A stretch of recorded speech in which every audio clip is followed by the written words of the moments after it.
En tout cas, faut dire la vérité. Faut dire la vérité. Mbappé, qu'on l'aime ou qu'on le déteste, ce soir, enfin cet après-midi, c'est le seul qui a été au niveau du côté du Real Madrid. Honte au Real Madrid. Déjà, honte au Real Madrid de penser que Arda Güler est plus fort que Rodrigo. Tout ça parce que Rodrigo, il a raté 2 matchs en 5 ans. Il faut arrêter. À un moment donné, le Real, c'est n'importe quoi ce soir. Le Mbappé, à lui tout seul, a failli faire quelque chose d'incroyable. Et de faire peut-être match nul contre le Barça ou peut-être de gagner même. Parce qu'il faut rappeler quand même que le Real menait 2-0 au bout de 14 minutes de jeu. Et si la défense du Real n'était pas décimée, voilà, très clairement ce soir, Vinicius, on l'a pas vu. Arda Güler, il est sorti à la mi-temps. Brahim Diaz, on l'a pas vu. On n'a vu personne. Bellingham, on l'a pas vu. Il est beaucoup plus fort au milieu de terrain, Bellingham, qu'offensivement, moi je le dis. Mais voilà, ce soir, Mbappé, c'est le seul qui a été au niveau. Mais j'ai l'impression que les mecs autour n'ont pas envie de jouer avec lui. Tu vas pas me dire que Vinicius, ce soir, est copain de Mbappé. Faut arrêter. Ce soir, Vinicius, il a fait n'importe quoi, le gars. N'importe quoi. Le mec, ça se voit qu'il déteste Mbappé. Et en plus, Mbappé, il va pas être content parce que normalement, Vinicius va prolonger et Vinicius va être le plus gros salaire du club. Donc, il risque d'y avoir des tensions. Surtout que le Real Madrid fait saison blanche. L'année où Mbappé arrive, le Real Madrid fait saison blanche. L'année où Mbappé quitte le Paris Saint-Germain, le PSG va peut-être remporter la Champions League. Donc c'est une saison assez compliquée pour Mbappé, qui en plus de ça a racheté le Stade Malherbe de Caen, qui descend en national pour la première fois de son histoire.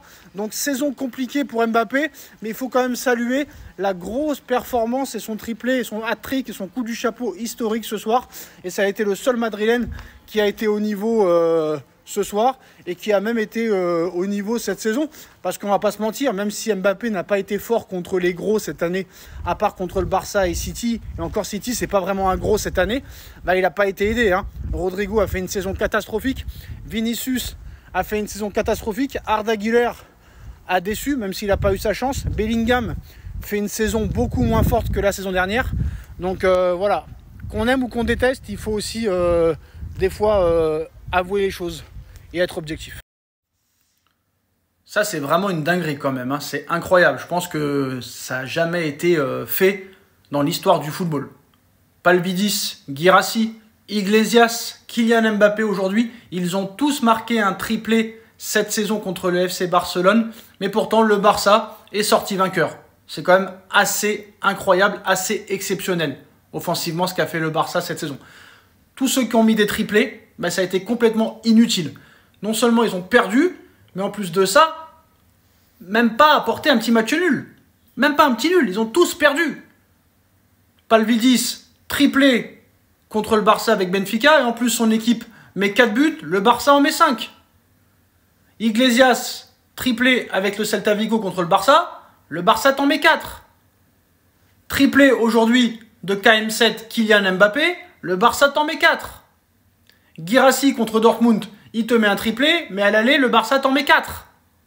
C'est quand même assez incroyable ce qu'a produit et réalisé le Barça offensivement. Entre Lewandowski, Lamine Yamal, Rafinha et Ferran Torres, c'est du très très haut niveau.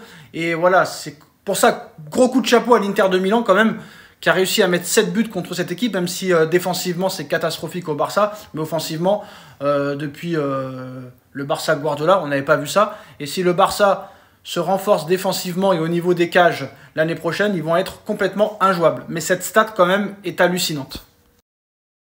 Énorme clash entre deux joueurs du FC Barcelone après le Classico hier. Pourtant le Barça a gagné, mais c'est deux joueurs du Barça qui se clashent. Eric Garcia clash Lamine Yamal hier en zone mixte. Eric Garcia sur le fait de jouer avec Lamine Yamal sur le côté droit. Ce salaud pourrait me passer le ballon plus souvent. Il me fait courir pour rien. Voilà, énorme clash entre Lamine Yamal et Eric Garcia. On a vu que Eric Garcia, défensivement, c'est catastrophique. Donc, il ferait mieux de se remettre en question, de balayer devant sa porte, au lieu très clairement de critiquer l'un des meilleurs joueurs du monde à l'heure actuelle. Mais voilà, c'est bizarre parce que hier, le Barça a gagné, mais le Barça a été très énervé contre l'arbitrage. C'est vrai que l'arbitre a tout fait pour que le Real ne perde pas. Tchouaméni qui fait du handball, on siffle pas penalty. Il y a eu beaucoup de fautes qui ont été aussi pas sifflées en faveur du Barça, mais très clairement, voilà. Il y a eu des échauffourées et des tensions entre Lamine Yamal et Eric Garcia. Donc voilà, ce salaud quand même, ce salaud, il le traite de salaud à Lamine Yamal. Ce salaud pourrait me passer le ballon plus souvent. Voilà, et Garcia, très clairement, sur le fait de jouer avec Lamine Yamal sur le côté droit, il n'a pas souvent le ballon, et en plus de ça, il me fait courir pour rien. Donc voilà, grosse tension entre Yamal et Garcia.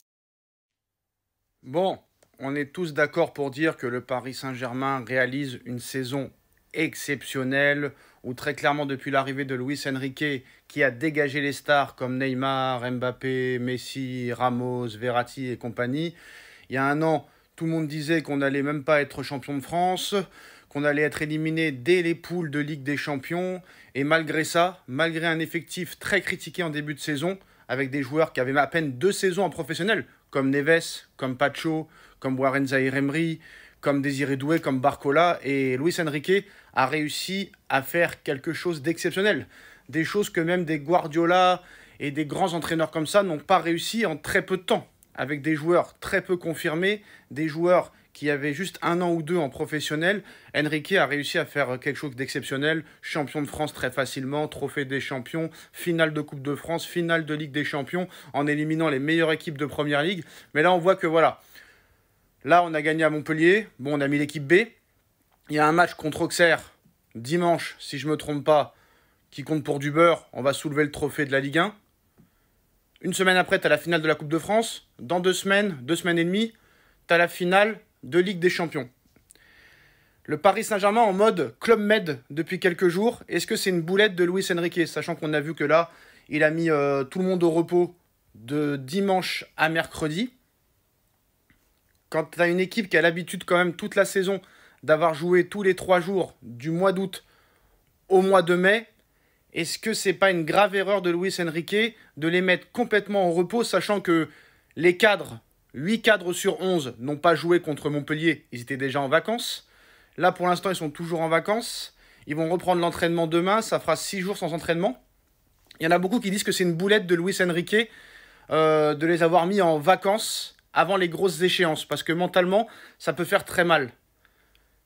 Je pense que moi aussi, c'est pas la meilleure des méthodes. Je pense qu'il aurait fallu quand même qu'il reste à Paris. On voit que Hakimi est en Espagne, on voit qu'il y en a d'autres qui sont à Dubaï, en Espagne, etc. Je pense pas que c'est la meilleure des méthodes avant une finale de Coupe de France dans 10 jours et une finale de Ligue des Champions dans 2 semaines. Donc après, Enrique, je pense, il sait ce qu'il fait. Là, il est beaucoup critiqué en ce moment vu qu'il a mis tous les joueurs au repos et que tout le monde a peur que Paris manque de rythme à l'arrivée de la finale de Ligue des Champions. Mais il ne faut pas non plus être inquiet comme ça.